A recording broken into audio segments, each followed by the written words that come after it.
Let's really Problem try of to listen. Biafra is at it again.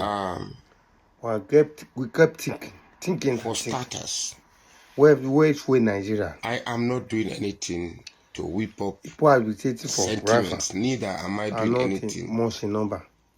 to create Only 5 enmity. states in Nigeria. I've seen some people saying that Today, I'm always doing this topic because I'm looking for what they have to say. crowd. I'm looking for traffic. Thank you. And God bless. However, it's quite the opposite.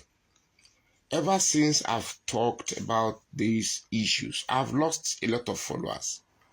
But that's to prove that I'm not doing what I'm doing because I'm looking for traffic.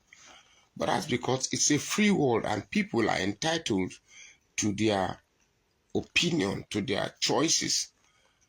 However, I've suddenly come to the realization that choices and opinions no longer matter in this country. It is what we say you should think or do, otherwise there's going to be chaos or mayhem. Now, I've used the last 3 or 4 days to really think. I mean, think deeply. This Biafra thing. I've seen people coming to tell me that I should stay off Biafra matter. The sentence in itself alone is very, very annoying and insulting. The sentence in itself to say that you should leave Biafra, don't say anything. Now, if you create a country and you make me a citizen inside and you say I should not talk, that in itself, it's autocratic, it's bewildering, it's insulting, it's a clear and direct affront on the sensibility of me as a person. Now, before we even delve further into this issue, yes, agreed. Nigeria is indeed very bad. Nigeria has reached its most catastrophic precipice to the extent that if one can categorically tell you that Nigeria has a future, I would say it's a lie. But if you are dangling an option, I have a right to know whether the option is better than what I already have. So I was looking at what happened in Finland, the declaration of Biafra in Finland. And I said, okay, let me take an objective mind and look at it and say, what if, for instance, we say that, yes, we like it, we want it. I ask you honestly, I ask you with all introspect to tell me if that thing is the Biafra you've been disturbing people's ear with, what we saw in Finland. Number one, you said Nigeria is a creation of Britain. Nigeria is a creation that forcefully interweaved people with different culture together, and therefore we have no basis to be together. Everything you have fought Nigeria for, everything you have accused Nigeria for, every bad thing that you have used to criticize Nigeria is the same thing you are doing, and you are doing it worse.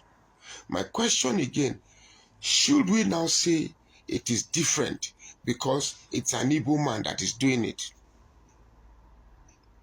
And trust me, I don't have anything against the Igbo man. You know it. You know I don't have anything against the Igbo man.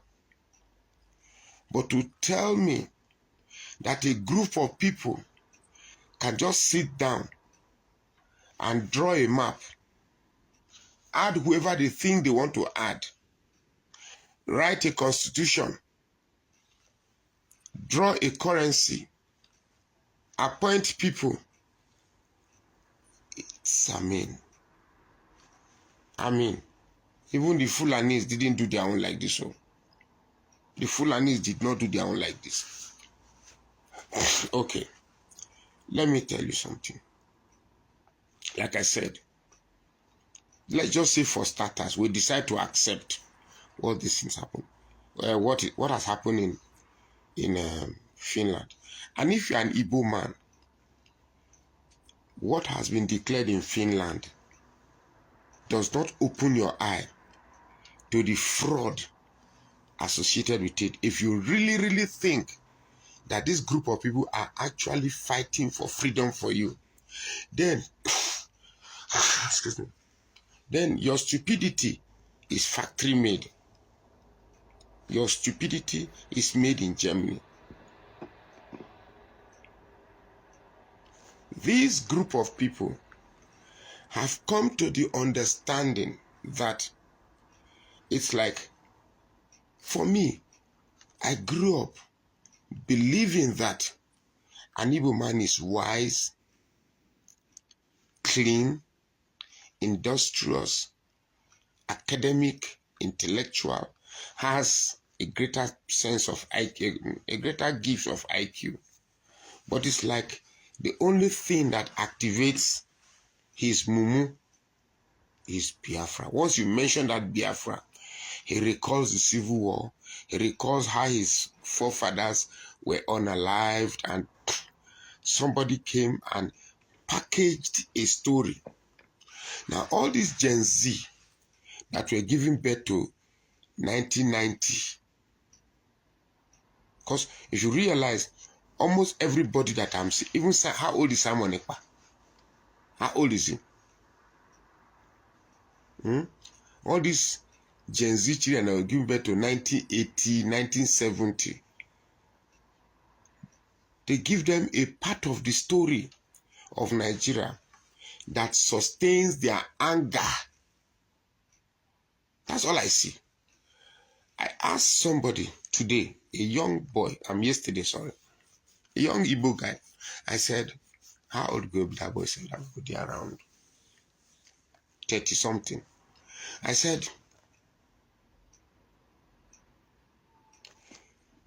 do you know that at one point in this country that the Igbos were in charge of Nigeria?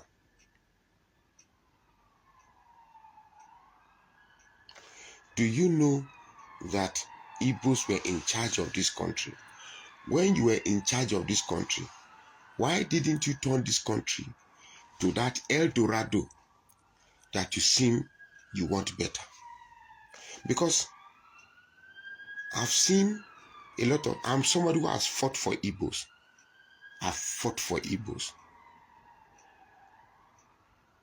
I've done everything to create that empathy. But trust me, I am approaching that point where I'm beginning to see the reason why the Yoruba man hate the Igbo man, or why the Fulanis hate. I'm approaching that. I won't lie to you. I'm approaching that point.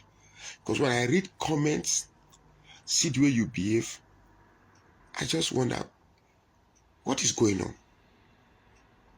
The country is bad, actually. But is it bad for Igbos alone?